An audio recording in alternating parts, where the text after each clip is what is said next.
Hi అండి, అందరికీ నాకు వండటం వచ్చండి ఛానల్ కి స్వాగతం. ఈ వీడియోలో సూపర్ హెల్తీ డ్రింక్ అండి బార్లీ జావా. ఇది మనము రెగ్యులర్ గా తాగినట్టయితే ఒంట్లో ఉన్న కొలెస్ట్రాల్ లెవెల్స్ ని ఇట్టే తగ్గించుకోవచ్చు. వెయిట్ లాస్ అవ్వాలనుకునే వాళ్ళకి ఇది బెస్ట్ డ్రింక్. కాస్త పొడిని ఇలా ప్రిపేర్ చేసి పెట్టేసుకోండి. దీంతో నిమిషాల్లో టేస్టీగా మనం జావా ప్రిపేర్ చేసేసుకోవచ్చు. ఇది ఒంట్లో హీట్ తగ్గించుకోవడానికి కూడా ఎంతో మంచిదండి.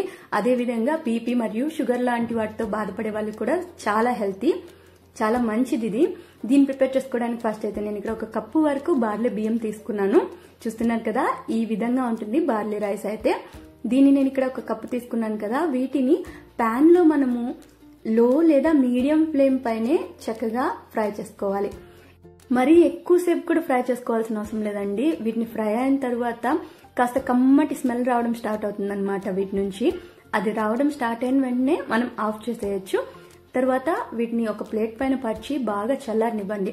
చల్లారిన తర్వాత మిక్సీ జార్లోకి తీసుకుని మీకు వీలైనంత ఫైన్ పౌడర్ గా గ్రైండ్ చేసుకోండి. ఈ బార్లీ ఏంటంటే నూకైతే తప్పకుండా ఉంటుందండి మనం గంజి కాంచేటప్పుడు కూడా.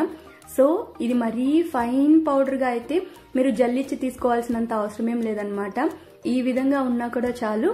దీన్ని మనం ఏదైనా గ్లాస్ జార్లో కానీ అలాంటి వాటిలో స్టోర్ చేసి పెట్టేసుకున్నాం అనుకోండి, బాక్సులు లాంటి వాటిలో చక్కగా ఎక్కువ రోజులు నిల్వ ఉంటుంది.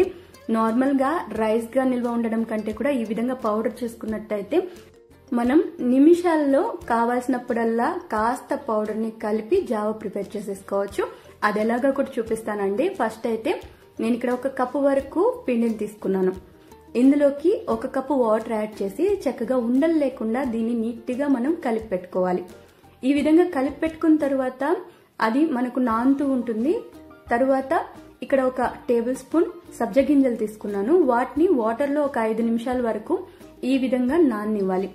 ఇలా నానిన దాన్ని మనం నెక్స్ట్ ప్రాసెస్ లోకి యూజ్ చేసుకుంటామండి. ఇప్పుడు 1 కప్పు బార్లీ పిండికి గాను సేమ్ కప్పుతో 4 కప్పుల వరకు మనం వాటర్ ని యాడ్ చేసుకోవాలి. ఇది స్టార్టింగ్ మనకు ఎసురు తెల్లడానికి మాత్రమే అండి. దాని తర్వాత మనకు కావాల్సినంత వాటర్ ని అడ్జస్ట్ చేసి యాడ్ చేసుకోవచ్చు. ఇందులోకి ఇప్పుడు రుచికి సరిపడా ఉప్పు, అలాగే చిన్న చిన్న ముక్కలుగా బాగా చిన్నగా కట్ చేసుకున్న అల్లం ముక్కలు, ఇవి తప్పకుండా యాడ్ చేసుకోండి. ఈ అల్లం ముక్కలు మనకు జావలో మధ్య మధ్యలో తగులుతుంటే టేస్ట్ చాలా బాగుంటుంది. అదే విధంగా అల్లం ఒంట్లోని కొవ్వు కరిగించడానికి చాలా హెల్ప్ అవుతుంది. ఇప్పుడు ఇలా తెల్లడం స్టార్ట్ అయిన తర్వాత మనం ముందుగా కలిపి పెట్టుకున్నాం కదా, దాన్ని యాడ్ చేసుకుని వెంటనే వదలకుండా కలుపుకుంటూ ఉండాలి. అదే విధంగా కావాల్సినంత వాటర్ మళ్ళీ యాడ్ చేసుకోవచ్చండి. నేను ఇక్కడ మళ్ళీ 1/2 కప్ వరకు వాటర్ యాడ్ చేసుకున్నాను. ఇలా యాడ్ చేసుకుని మొత్తం అంతా ఇలా కలుపుకుంటూ ఉండి లైట్ గా చిక్కబడ్డం స్టార్ట్ అవుతుంది కదా. ఇలా పడిన తర్వాత ఇందులోకి 1/4 టేబుల్ స్పూన్ అంతా జీలకర్ర, అలాగే 1/2 టేబుల్ స్పూన్ వరకు ధనియాల పొడిని యాడ్ చేసుకోండి. జీలకర్ర యాడ్ చేయడం వల్ల మనకు అరుగుదల బాగుంటుంది. అదే విధంగా ఈ మిరియాల పొడి వల్ల టేస్ట్ బాగుంటుందండి. మిరియాలు కూడా చలవ అనమాట. సో ఇలా బాగా మనం కలుపుకొని ఈ విధంగా కన్సిస్టెన్సీ వచ్చేంత వరకు ఉడికించుకోవాలి.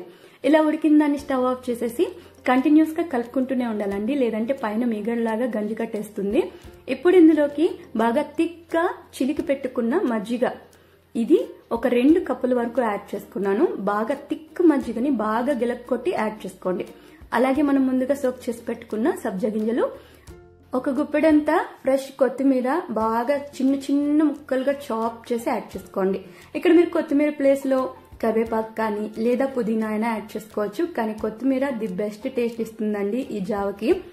దీని జావ అనొచ్చు లేదా గంజి అనొచ్చు. మీరు దీన్ని 1 లేదా 2 గ్లాసులు తాగండి రోజు. హెల్త్ కి ఎంతో మంచిది. హెల్త్ లో వచ్చే చేంజెస్ ని మీరే చూస్తారనమాట. వెయిట్ లాస్ అవ్వాలనుకునే వాళ్ళకి బెస్ట్ బెస్ట్ బెస్ట్ ఆప్షన్ అండి. సో మీరు దీన్ని తప్పకుండా ట్రై చేయండి. టేస్ట్ కూడా చాలా బాగుంటుంది, యమ్మీగా ఉంటుంది. ట్రై చేసి నచ్చినట్టయితే లైక్, షేర్ ఇంకా కామెంట్ చేసేయండి. అలాగే మీరు ఛానల్ ని ఇంతవరకు సబ్స్క్రైబ్ చేసుకున్నట్లయితే మరెన్నో ఇలాంటి వీడియోస్ కోసం సబ్స్క్రైబ్ చేసుకోవడం మాత్రం మర్చిపోకండి.